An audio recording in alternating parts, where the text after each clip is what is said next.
लोकसभा चुनाव का महासंग्राम जारी है। देश में अब तक चुनाव के 2 चरण पूरे हो चुके हैं और 5 चरण अभी बाकी हैं। अगला चरण 7 मई को होगा। उससे पहले श्रीकांत शिंदे के बयान की जमकर चर्चा हो रही है।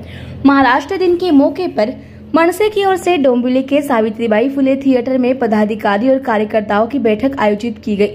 हम दोनों पार्टियां एक ही विचारधारा से बनी है और पूरी पार्टी एक ही विचारधारा को लेकर चल रही है, ऐसा श्रीकांत शिंदे ने कहा।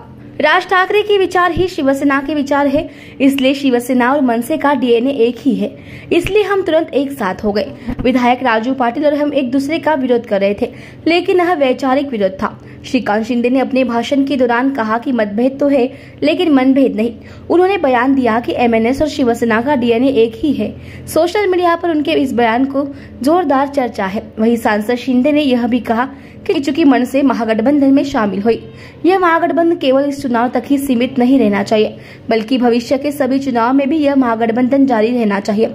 इस राज ठाकरे ने गुड़ी पाड़वा में बैठक की और महायुति को समर्थन देने का ऐलान किया, जिसके बाद श्रीकांत शिंदे का ये बयान राजनीतिक गलियारों में चर्चा का विषय बना हुआ है। आम्ही दोन्ही पक्ष जे आहे हे एकाच विचारधारेने बांधले गेलेलो आहोत। एकाच विचारधारेने जे आहे दोन्ही पक्ष चालतात। काही लोकांनी जे आहे त्या विचारांबरोबर जे ते फारकत घेतली स्वतःच्या स्वार्थासाठी, खुर्चीसाठी, म्हणून उठाव झाला आणि पुन्हा जे आहे हे महायुती सरकार बनलं आणि आता त्याच्यामध्ये जे आहे हे मनसे पण आणि माननीय राजसाहेबांनी पूर्णपणे बिनशर्त पाठिंबा दिला।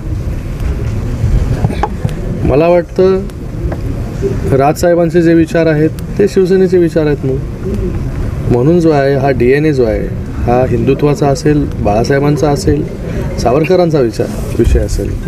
हा डीएनए एक असल्यामुळे जे आहे ते आम्हाला लगेच जे आहे ते एकत्र येता आलं। एवढे तुम्हीच म्हणालेत की बाबा आम्ही एकमेकांचा जो आहे हा विरोध करत होतो, वैचारिक विरोध होता, मतभेद होते, मनभेद जे आहेत हे मनभेद आमच्यामध्ये नव्हते। म्हणून जे आहे ते एकत्र एवढा सरळतेने, इतक्या सहज जे आहे हे आम्हाला एकत्र येता आलं आणि मला वाटतं डेव्हलपमेंटवरती आम्ही दोघेही काम करतोय ते त्या भविष्यामध्ये पण करत राहू आणि त्याच्यासाठीच आज राजसाहेबांनी देखील जे आहे हे मोदी साहेबांना समर्थन पूर्णपणे दिलेलं आहे। देशाची धुरा त्यांच्या हातामध्ये आहे, त्याला अजून मजबूत करण्यासाठी पुन्हा जे आहे तिसऱ्यांदा मोदी साहेबांना पंतप्रधान करण्यासाठी जे आहे हे राजसाहेबांनी महायुतीला पूर्णपणे पाठिंबा जो आहे हा दिलेला आहे।